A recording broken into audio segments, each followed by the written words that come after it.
I had already known the evening before that I would be the first to arrive, but primacy was no longer the point. Not only were none of them there, but I even had difficulty finding our room. The table was not quite laid yet. What did it mean? After much questioning, I finally got out of the waiters that the dinner had been ordered for 6 o'clock, not 5. This was confirmed in the bar. I was even ashamed to be asking. It was only 5:25. If they had changed the time, they ought in any case to have informed me. That's what the city mail is for. And not to have subjected me to disgrace, both in my own and, be it only the waiter's eyes. I sat down, a waiter began laying the table. In his presence, it felt somehow still more offensive.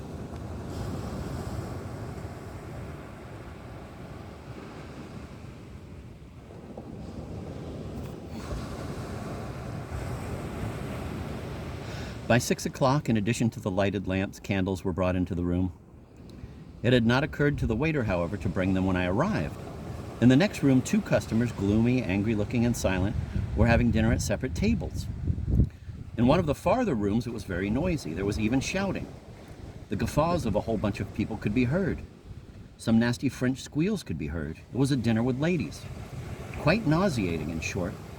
Rarely have I spent a nastier moment, so that when, at exactly 6 o'clock, they all came in together, I was glad of them for the first moment as of some sort of deliverers, and almost forgot that I ought to look offended.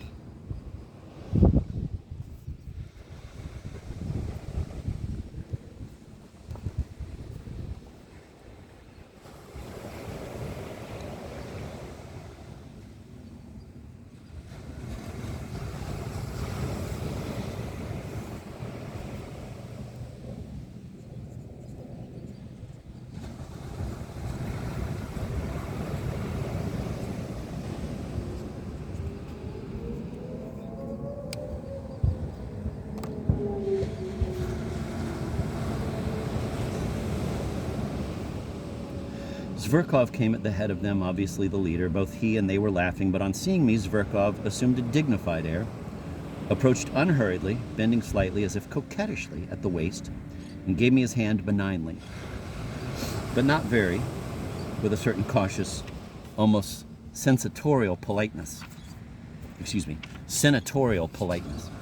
if by offering me his hand he were protecting himself from something.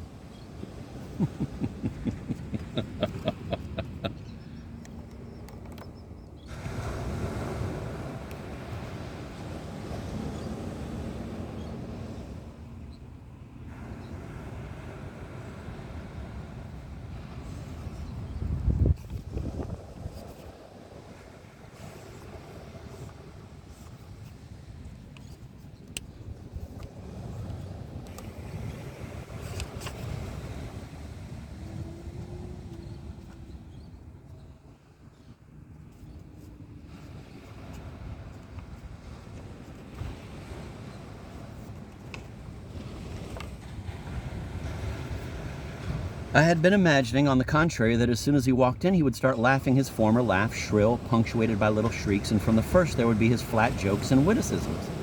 I had been preparing myself for them since the previous evening, but I by no means expected such down-the-nose, such excellential benignity. So he now fully considered himself immeasurably superior to me in all respects? If he simply wanted to offend me with this senatorial air, it was not so bad, I thought. I'd be able to get back at him somehow. But what if indeed, without any wish to offend me, the little idea had seriously crept into his sheep's noddle that he was immeasurably superior to me and could look at me in no other way than patronizingly? The supposition alone left me breathless.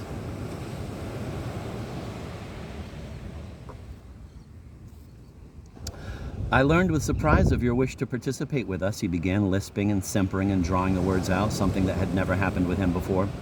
We somehow kept missing each other. You shy away from us. More's the pity. We're not so terrible as you think. Well, sir, in any case, I'm glad to renew. And he casually turned to place his hat on the windowsill. Have you been waiting long? Asked Trudolyubov.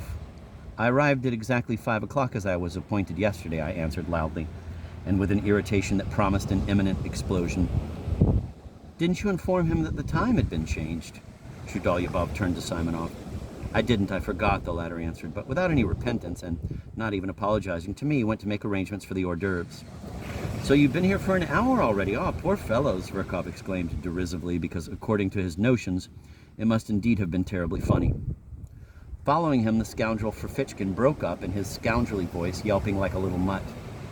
He too thought my situation terribly funny and embarrassing. It's not funny in the least, I cried to Ferfitchkin, growing more and more irritated. It's other people's fault, not mine. They neglected to inform me. It's simply absurd. Not only absurd, but something else as well, Trudolyubov grumbled, naively interceding for me. You're too mild. Sheer discourtesy. Not deliberate, of course. But how is it that Simonov... If that had been played on me, observed Ferfitchkin, eyed. But you should have ordered yourself something, Zverkov interrupted, or just asked to have dinner without waiting. You must agree that I could have done so without any permission, I snapped. If I waited, it was... Let's be seated, gentlemen, cried the entering Simonov. Everything's ready. I can answer for the champagne. It's perfectly chilled. I didn't know your address. How was one to find you? He suddenly turned to me, but again somehow without looking at me. He obviously had something against me. He must have changed his mind since yesterday. Everyone sat down. I too sat down. The table was round. Trudolyubov ended up on my left, Simonov on my right. Zverkov sat down across the table, and Ferfitchkin next to him, between him and Trudolyubov.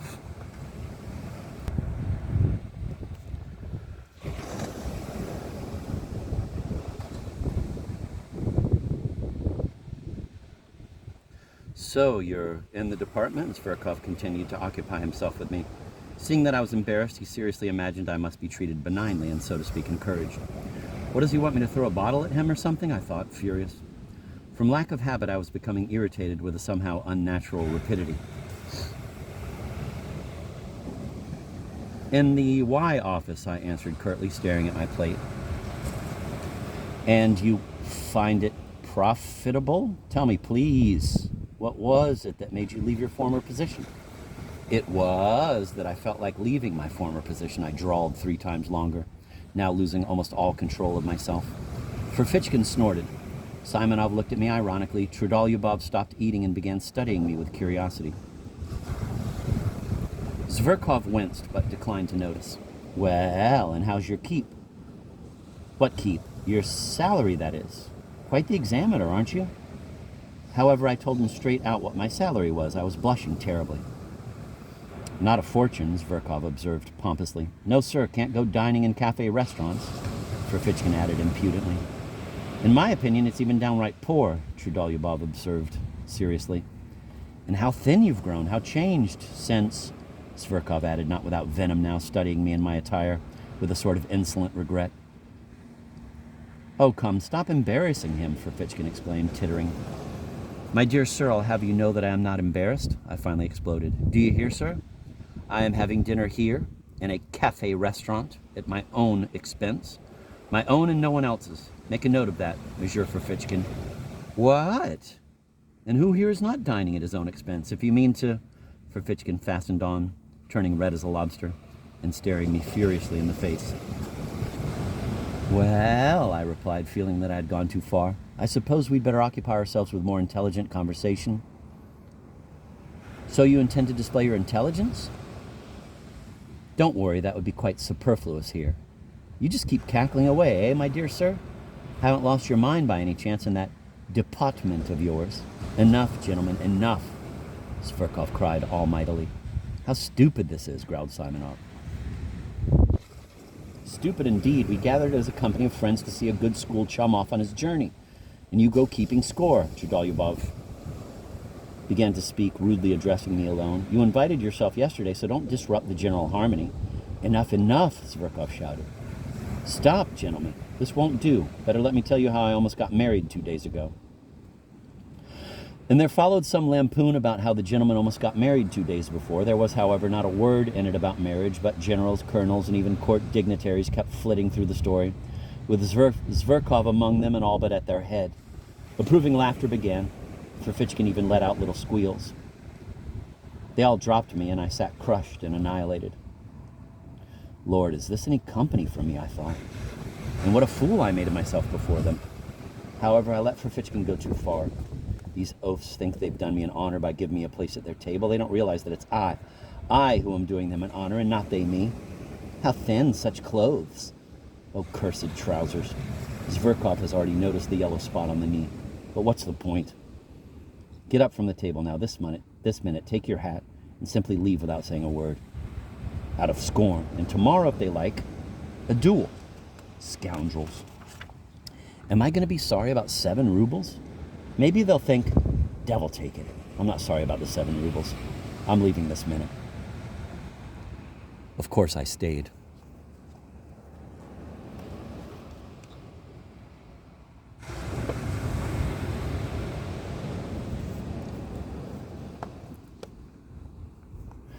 I drank Lafitte and sherry by the glassful in my grief. From lack of habit, I was quickly getting drunk, and as my drunkenness increased, so did my vexation. I suddenly wanted to insult them all in the boldest fashion and only then leave. To seize the right moment and show myself, let them say, he's funny but no dummy, and in short, devil take them.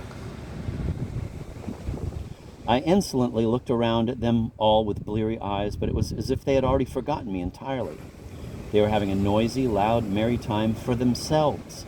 Zverkov kept on talking. I began to listen. Zverkov was telling about some magnificent lady whom he had finally driven to a declaration. Naturally, he was lying like a horse. And that he had been especially helped in this matter by his intimate friend, some princeling named Kolya, a hussar, owner of 3,000 souls. And yet there's no sign of this Kolya, owner of 3,000 souls, at your farewell party, I suddenly butted into the conversation. For a moment, everyone fell silent. So now you're drunk, Trudolyubov finally consented to notice me, casting a sidelong, contemptuous glance in my direction. Zverkov silently studied me as if I were a little bug. I lowered my eyes. Simonov hurriedly began pouring champagne. Trudolyubov raised his glass. Everyone did the same except for me. Your health and a good journey, he cried to Zverkov. And to those old years, gentlemen, to our future. Hurrah! Everyone drank and fell to kissing Zverkov. I did not budge. The full glass stood untouched before me.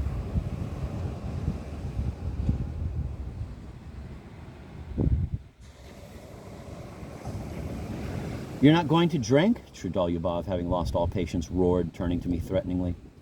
I wish to make a speech on my own part separately, and then I will drink, Mr. Trudolyubov.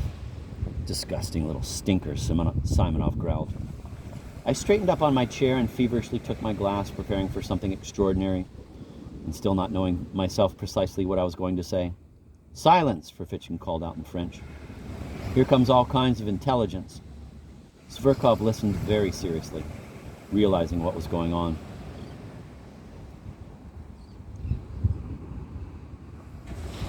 Lieutenant Zverkov, sir, I began.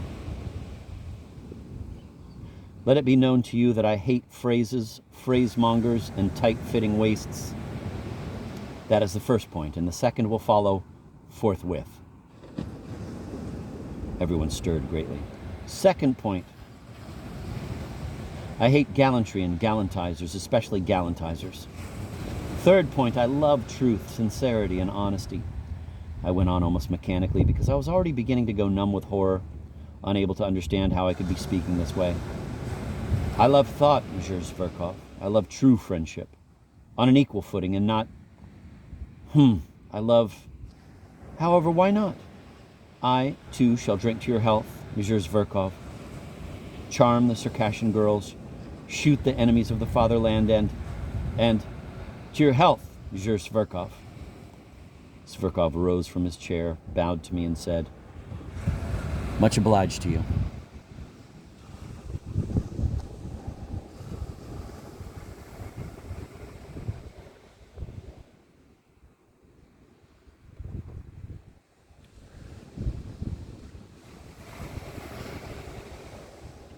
He was terribly offended and even turned pale. Devil take it, roared Trudolyubov, banging his fist on the table. No, sir, it's a punch in the mug for that. Ferfitchkin shrieked. He ought to be thrown out, Simonov growled. Not a word, gentlemen, not a move, Zverkov cried solemnly, checking the general indignation. I thank you all, but I myself am quite capable of proving to him how much I value his words.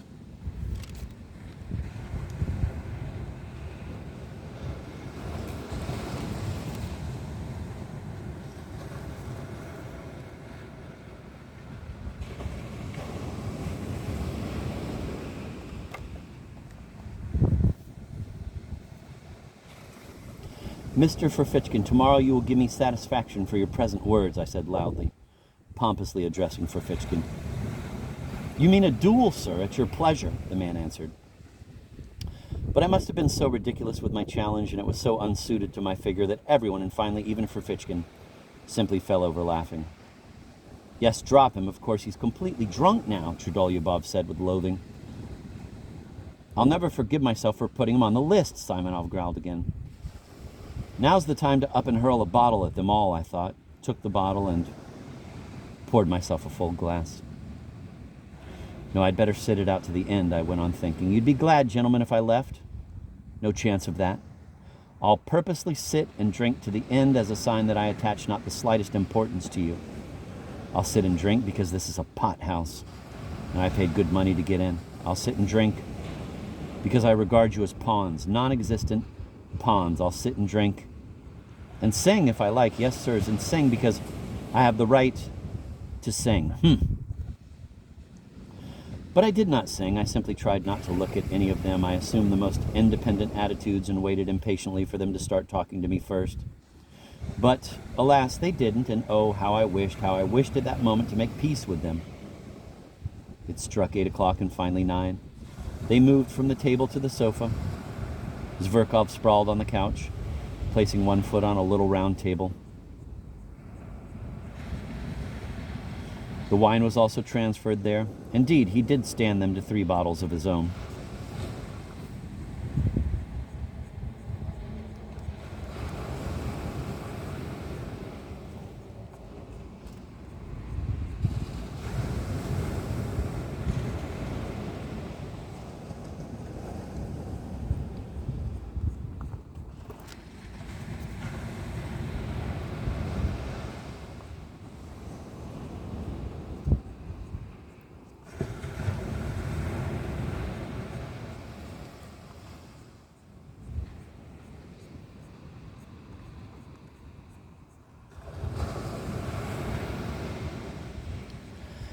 He did not offer me any, of course. Everyone sat clustered around him on the sofa. They listened to him with all but reverence. One could see how he was loved.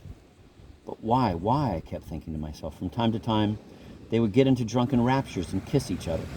They talked about the Caucasus, about what true passion is, about gambling, about profitable posts in the service, about how big was the income of the hussar Podkorzhevsky, whom none of them knew personally, and rejoiced that it was very big, about the remarkable beauty and grace of Princess D, whom none of them had ever even seen.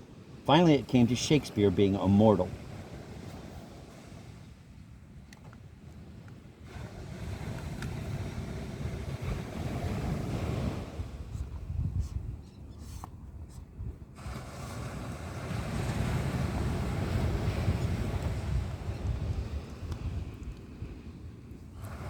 I was smiling contemptuously and pacing the other side of the room, directly opposite the sofa, along the wall, from the table to the stove and back.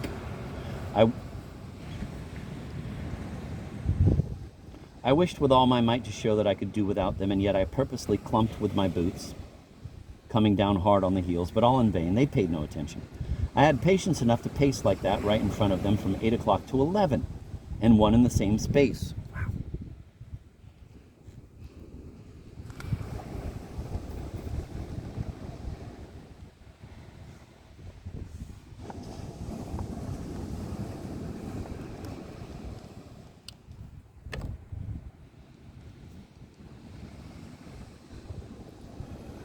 And one in the same space from the table to the stove and from the stove back to the table. I'm just pacing and no one can tell me not to.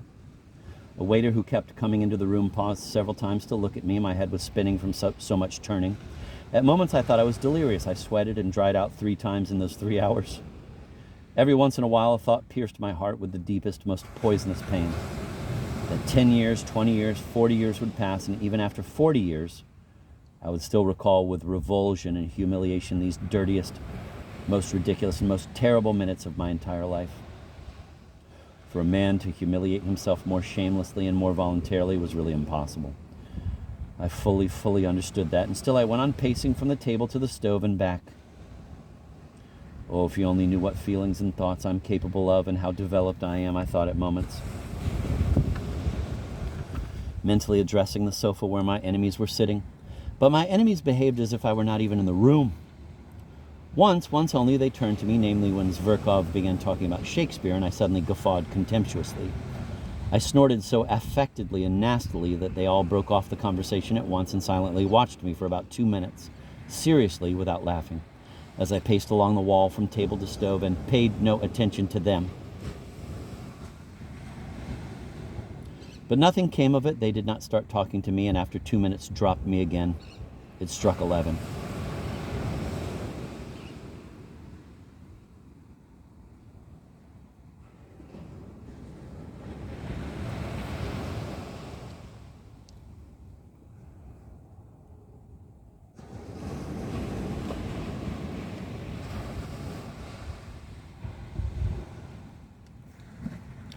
"Gentlemen," cried Zverkov, rising from the sofa, "now let us all go there."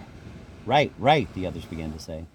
I turned sharply to Zverkov. I was so worn out, so broken, that I had to finish it even if it killed me. I was in a fever, my hair, wet with sweat, stuck to my forehead and temples. "Zverkov, I ask your forgiveness," I said abruptly and resolutely. "Yours too, Ferfitchkin, and everyone's. I've offended everyone." "Aha, so dueling's not your sport," Ferfitchkin hissed venomously. A sharp pain went through my heart. "No, I'm not afraid of a duel, Ferfitchkin. I'm ready to fight you tomorrow, even after a reconciliation. I even insist on it, and you cannot refuse me. I want to prove to you that I'm not afraid of a duel. You'll have the first shot, and I'll shoot into the air." "He's indulging himself," remarked Simonov. "Downright crack-brained," echoed Trudolyubov. "Let us pass. Why, you're standing in the way." "What do you want?" Zverkov responded contemptuously. Their faces were red, their eyes were shiny, they had drunk a lot. "I ask your friendship, Zverkov. I offended you, but..." You offended me?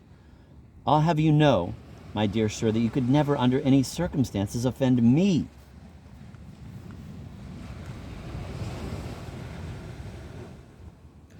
"That's enough out of you. Step aside," Trudolyubov clenched. "Let's go." "Olympia's mine, gentlemen. It's agreed," cried Zverkov. No objections, they answered, laughing. I stood there, spat upon. The bunch noisily left the room. Trudolyubov struck up some stupid song. Simonov stayed behind for a tiny moment to tip the waiters. I suddenly went over to him. "Simonov, give me 6 rubles, I said, resolutely and desperately. He looked at me in extreme astonishment, his eyes somehow dull. He too was drunk. "You want to go there with us, too?" "Yes." "I have no money," he snapped, grinned scornfully, and started out of the room. I seized him by his overcoat. It was a nightmare. "Simonov, I saw you had money. Why do you refuse me? Am I a scoundrel? Beware of refusing me. If you knew why I'm asking. Everything depends on it. My whole future, all my plans." Simonov took out the money and almost flung it at me. "Take it if you're so shameless," he said pitilessly, and ran to catch up with him. I remained alone for a moment. Disorder, leftovers, a broken wine glass on the floor, spilt wine, cigarette butts, drunkenness and delirium in my head, tormenting anguish in my heart, and finally, the servant who had seen everything and heard everything and kept peeking curiously into my eyes.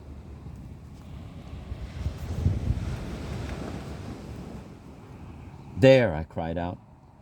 "Either they'll all fall on their knees, embrace my legs, and beg for my friendship, or I'll slap Zverkov's face."